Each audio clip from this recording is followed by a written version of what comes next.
Meet Jim. Jim surfs every time he can. But Jim is a busy guy. He's got a family, work, and more work. When a swell does come, or when he signs up for a surf trip, he wants to take full advantage of the entire time. He's amped on the first day, going all out. The second day, he's still amped, but a little more sore and tired.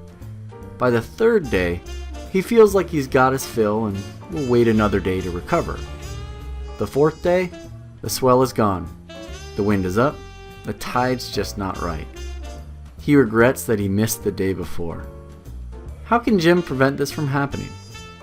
What's the one thing all surfers should be doing, but 99% of us are not? Stretching. Nope, not before we paddle out. Pretty much everyone tries that. But how many of you actually take time to stretch immediately after getting out of the water as a part of your warm down routine? This one modification to your routine will change how flexible you are the next day, which translates into how long you can surf the next day, and how many consecutive days you'll be able to surf in a row. Studies conducted by MIT show stretching as the second and third step in an effective cool down, immediately after what they call sport-specific activity. Since we're typically riding a wave during our sport-specific activity cool down, the immediate next step would be moving into 5 to 10 minutes of stretching on the beach. This simple cool down routine is one of the best ways to flush out the lactic acid from your muscles. While it's not the only way, it takes less time than taking an ice bath, getting a massage, or spending a half an hour on a roller. When you're in a bind for time, this is going to give you the biggest bang for your buck.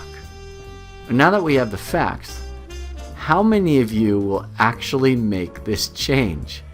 Really, all it takes is as little as 10 minutes to make a difference. That's all. Of course, the more you stretch, the better you'll be overall, but in just 10 minutes, you'll notice a difference.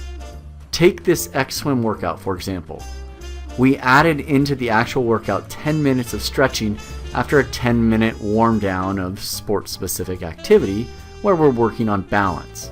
About half of the stretches are designed to release the tension in the major muscle groups we just used, and the other half to work on overall long-term flexibility. By doing just this 10 minutes of sport-specific activity and 10 minutes of stretching, an athlete can go just as hard the next day as they did the day before. It's that simple. Despite all of these facts and all this help, I still think most of you won't do this. And why is that? Because it requires you to get out 10 minutes early. For those on a surf trip, this won't affect you as much, but for those of us who surf before or after work, this can be painful. Remember when our parents would try to call us back in?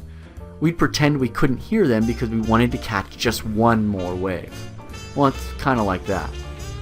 But by doing this, your body will be better prepared the next day, then the day after that, and the day after that.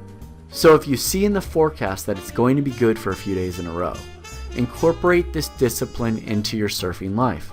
Get out 10 minutes early and stretch immediately. As a bonus, if you surf in the morning, stretch again for 10 minutes at lunch, and then again before you go to bed. You'll feel an enormous difference. I hope this helps. If you know someone who can benefit from this, feel free to pass it along. In the meantime, I'll see you in the water.